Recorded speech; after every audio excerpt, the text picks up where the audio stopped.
Eu vou ler mais uma vez o versículo e depois nós vamos falar a respeito daquilo que Deus tem a dizer aos nossos corações nessa noite. Amém, meus irmãos? Amém. Mas agora, Isaías 43, versículo 1. Mas agora, assim diz o Senhor, que te criou, ó Jacó, que te formou, ó Israel. Não temas, porque eu te remi, chamei-te pelo teu nome, tu és meu.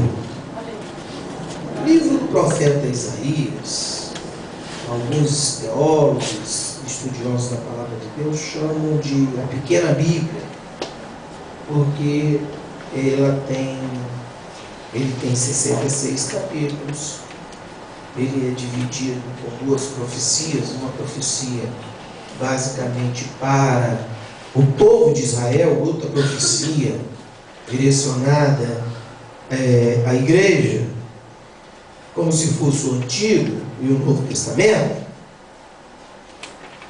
E logo nesse primeiro capítulo, nesse primeiro versículo do capítulo 43, nós podemos observar aqui a distinção desses dois povos, o povo de Israel e a igreja.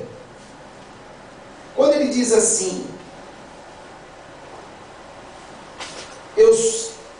assim diz o Senhor, que te criou, ó Jacó, ele está falando para o povo de Israel, que foi criado por Deus para ser o povo de Deus aqui na terra, através do qual o nome dele seria evidenciado entre as nações, através do qual o Messias seria trazido ao mundo para promover e possibilitar a salvação daquele que se havia perdido em consequência do pecado original de Adão, Éden. Então foi um povo especial, criado especialmente por Deus. E o profeta aqui se dirige a este povo como o povo Jacó, o povo que eu criei. Na segunda parte do versículo, ele diz assim, que te formou, ó Israel. E agora, ele está falando acerca do Israel de Deus, a igreja do Senhor, a qual foi formada por um punhado de judeus e mais um grupo de gentios, para que promovesse a obra que por falta de atenção, se é que podemos dizer assim, o povo de Israel não a fez. Quando Deus chamou Abraão e falou, Abraão, em ti serão benditas todas as nações, eu abençoarei os que te abençoarem, eu amaldiçoarei os que te amaldiçoarem. Ali Deus estava entregando na mão do povo de Israel, aquele povo escolhido por Deus, ele estava entregando na mão daquele povo o quê? A grande comissão, que Jesus mais adiante vai entregar para a igreja. Ide por todo mundo, pregar o evangelho a toda criatura. É como se fosse a grande comissão sendo entregue na mão do povo de Israel.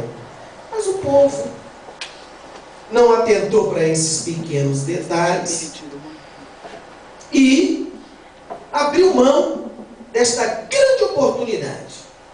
Mas uma coisa importante que nós observamos nesse texto que foi escolhido, que apesar de todas estas coisas, Deus em momento nenhum deixou de amar Israel.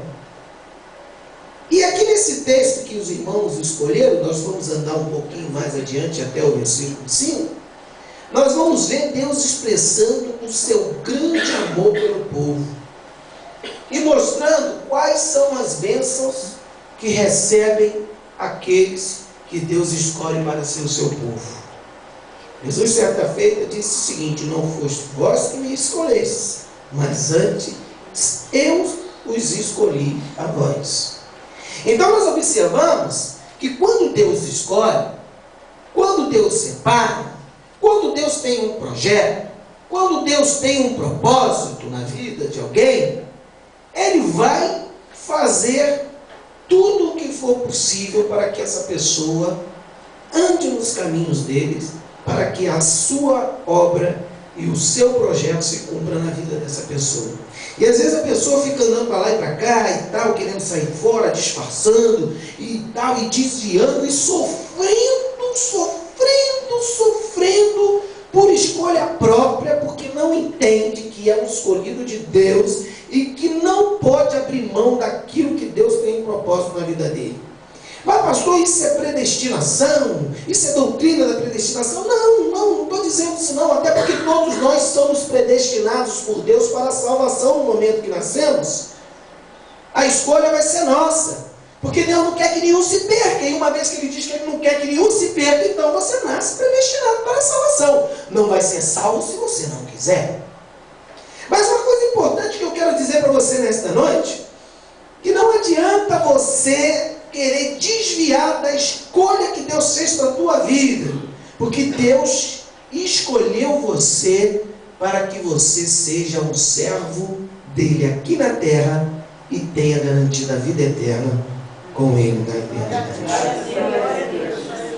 Deus mostra também nesse texto as bênçãos que pertencem aos que se tornam seus filhos por meio da fé em Cristo Jesus, que é a igreja. Então nós vemos aqui Jacó, povo de Israel, povo judeu, para poder separar. Israel, igreja do Senhor.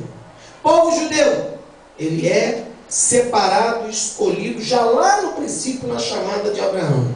E igreja, ela é formada na descida do Espírito Santo no dia do Pentecostes. Então aqui você já tem uma separação para que você possa identificar aonde está o povo de Deus, os judeus, e aonde está a igreja do Senhor, que também é o Israel de Deus, o povo escolhido. Uma coisa importante, que o povo de Israel, Deus diz que criou. E o povo, igreja, a igreja do Senhor, o povo judeu, Deus diz que criou. E a igreja, que é o Israel de Deus, ele diz que formou. Ele remiu. E uma coisa importante que nós vamos observar a partir do momento que nós vamos começar a discutir ou a falar a respeito deste assunto. A igreja pertence a Ele e Ele conhece a cada um pelo nome. Aqui no próprio versículo 1 ele diz: chamei-te pelo teu nome, tu és meu. Eu quero dizer para você nesta noite uma coisa. Uma vez que você passa a ser propriedade do Senhor, você não passa a ser propriedade do Senhor, ou como vamos chamar, um servo de orelha furada. Você não passa a ser propriedade do Senhor para sofrer, não. Você passa a ser propriedade do Senhor para ter liberdade para adorar e para fazer a vontade de Deus. E por que tem esse significado? Porque antigamente, lá na antiguidade, os imperadores, os reis, eles se autodenominavam deuses. Você vê o caso de Faraó, você vê o caso de César. Faraó era o deus sol, César era o adorado, e todos tinham que receber César com aquela saudação Ave César. Todo homem que tem um desejo de se colocar no lugar de Deus, ele cria uma saudação especial. Já na história moderna, nós vemos o caso de Adolf Hitler, aquele ditador alemão, austríaco, que se fez ditador na Alemanha. É importante nós falarmos assim. Ele criou uma autossaudação que dizia o quê? Heil Hitler, salve o todo-poderoso Führer, pai de todos. Não é verdade? Então, você vê que todo homem que quer se colocar no lugar de Deus, ele cria uma adoração para ele. Então, naquele momento, quando a igreja do Senhor ela vai ser formada por Deus, através da pessoa de Jesus Cristo, debaixo da unção e da revelação e do poder do Espírito Santo, ela ganha liberdade para adorar a Deus. Porque senão ela era obrigada a adorar César, que era o imperador de toda a terra e de todo mundo conhecido daquela época.